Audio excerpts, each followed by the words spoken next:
Pernahkah ayah bunda berada di posisi ini? Melihat buah hati tercinta ragu-ragu saat hendak naik ke perosotan, menyerah begitu saja saat gagal menyusun balok mainan, atau mungkin menangis histeris karena takut mencoba hal baru yang sebenarnya sederhana? Hati orang tua mana yang tidak perih melihat anaknya tumbuh dengan rasa tidak percaya diri? Kita semua ingin anak kita tumbuh menjadi pribadi yang tangguh, tidak mudah menyerah, dan berani menghadapi dunia. Namun pertanyaannya, bagaimana caranya? Apakah harus dengan les mahal atau pelatihan kepemimpinan sejak dini? Ternyata, jawabannya jauh lebih sederhana dari yang kita bayangkan.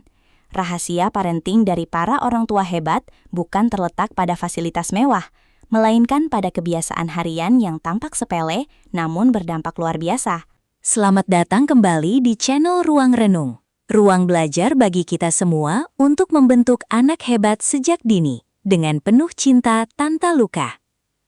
Di video kali ini, kita akan mengupas secara mendalam 5 kebiasaan harian yang akan mengubah anak yang tadinya pemalu dan manja menjadi sosok yang mandiri, percaya diri, dan berkarakter kuat. Kebiasaan pertama yang menjadi kunci utama adalah rutinitas pagi yang mandiri. Bayangkan pagi hari di rumah ayah bunda. Apakah penuh dengan teriakan, "Ayo cepat mandi," atau "Mana tas kamu?" Jika iya, mungkin inilah saatnya berubah. Pagi hari bukan sekadar waktu untuk bersiap sekolah. Pagi hari adalah fondasi psikologis bagi anak. Banyak orang tua merasa ingin membantu agar semuanya cepat selesai, memakaikan baju, menyisirkan rambut, hingga menyuapi makan. Padahal, penelitian menunjukkan bahwa anak yang diajarkan untuk mengurus dirinya sendiri di pagi hari memiliki kemampuan kognitif dan kontrol emosi yang lebih baik. Mengapa demikian? Karena saat anak memilih bajunya sendiri, mereka belajar mengambil keputusan. Saat mereka merapikan tempat tidur, mereka merasakan apa yang disebut dengan small win atau kemenangan kecil.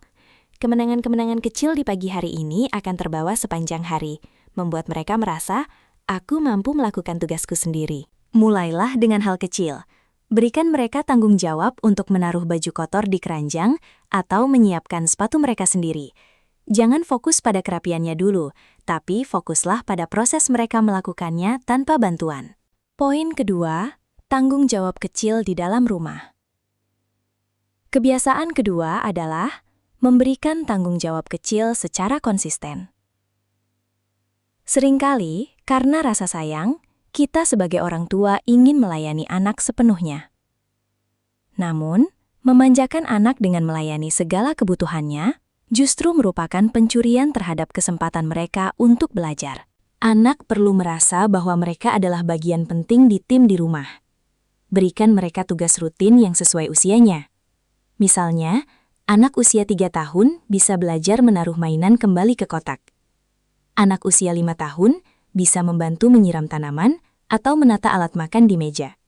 Psikolog anak sering menekankan bahwa tanggung jawab ini memicu motivasi intrinsik. Artinya, anak melakukan sesuatu bukan karena takut dihukum atau ingin hadiah, tapi karena mereka merasa memiliki peran dan tanggung jawab.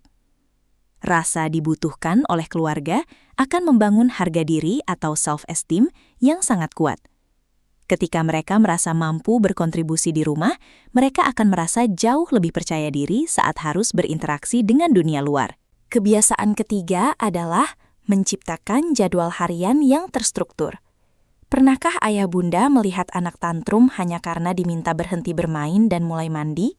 Biasanya, itu terjadi karena anak tidak tahu apa yang akan terjadi selanjutnya. Jadwal rutin memberikan rasa aman.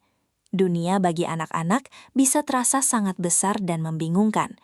Dengan adanya jadwal yang konsisten, kapan waktu makan, waktu belajar, waktu bermain, dan waktu tidur, anak merasa memiliki kendali atas hidupnya. Mereka tidak perlu menebak-nebak apa yang harus dilakukan. Namun, jadwal ini jangan dibuat seperti penjara yang kaku. Ajaklah anak berdiskusi saat membuatnya. Misalnya, setelah pulang sekolah, kamu mau istirahat dulu 30 menit atau langsung kerjakan PR. Dengan memberikan pilihan dalam jadwal tersebut, anak belajar tentang manajemen waktu dan prioritas. Anak yang terbiasa hidup teratur akan tumbuh menjadi pribadi yang disiplin dan tidak mudah stres saat menghadapi tekanan di masa depan. Kebiasaan keempat mungkin terdengar sederhana, tapi sering salah dilakukan, memberikan pujian berbasis proses. Hampir semua orang tua suka memuji anaknya, namun pujian seperti, "Wah, kamu pintar sekali," atau "Kamu hebat ya," ternyata bisa berdampak kurang baik jika terlalu sering diberikan. Mengapa? Karena pujian tersebut fokus pada label, bukan usaha. Anak jadi takut gagal karena takut label pintarnya hilang. Ubahlah cara memuji ayah bunda. Fokuslah pada apa yang mereka lakukan. Contohnya, daripada bilang, "Gambarmu bagus," lebih baik katakan, "Ayah lihat kamu tadi sabar banget ya mewarnai bagian yang kecil-kecil itu, warnanya jadi rapi." Atau, "Bunda bangga, kamu tadi terus mencoba menyusun balok ini meskipun sempat jatuh berkali-kali." Pujian yang fokus pada proses, usaha, dan strategi akan membangun growth mindset atau pola pikir bertumbuh. Anak akan memahami bahwa kesuksesan datang dari kerja keras, bukan sekedar bakat bawaan. Inilah yang membuat mereka berkarakter kuat dan berani menghadapi kegagalan. Poin 5. Waktu untuk membaca dan berdiskusi. Narasi. Kebiasaan terakhir dan yang paling menghangatkan hati adalah waktu membaca dan diskusi harian. Sisihkan waktu 15 hingga 20 menit sebelum tidur atau setelah makan malam untuk duduk bersama. Bisa dengan membacakan buku cerita atau sekedar mengobrol tentang apa yang terjadi hari ini. Membaca bersama bukan hanya soal melatih literasi, tapi soal membangun imajinasi dan empati. Melalui cerita, anak belajar tentang berbagai karakter yang menghadapi masalah dan cara menyelesaikannya. Setelah membaca, ajaklah mereka berdiskusi. Tanya pendapatnya. Menurutmu, kenapa tadi kelincinya takut? Atau, kalau kamu jadi dia, apa yang akan kamu lakukan? Pertanyaan-pertanyaan terbuka seperti ini melatih kemampuan berpikir kritis dan keberanian mereka untuk menyatakan pendapat. Anak yang merasa suaranya didengar dan dihargai di rumah akan tumbuh menjadi pribadi yang percaya diri untuk bicara di depan umum dan tidak mudah terpengaruh oleh tekanan teman sebaya. Ayah bunda, membentuk karakter anak memang tidak terjadi dalam semalam. Ini adalah perjalanan panjang yang terdiri dari langkah-langkah kecil setiap harinya.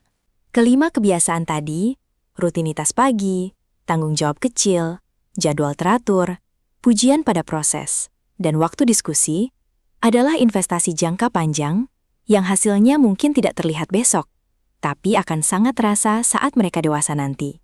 Ingatlah, tidak ada orang tua yang sempurna. Jika hari ini ayah bunda merasa gagal atau sempat marah-marah, jangan berkecil hati. Besok adalah kesempatan baru untuk memulai lagi kebiasaan positif ini. Anak tidak butuh orang tua yang sempurna. Mereka hanya butuh orang tua yang hadir dan mau bertumbuh bersama mereka. Terima kasih telah menonton video ini sampai selesai. Jika ayah bunda merasa video ini bermanfaat, jangan ragu untuk membagikannya kepada sahabat atau kerabat sesama orang tua.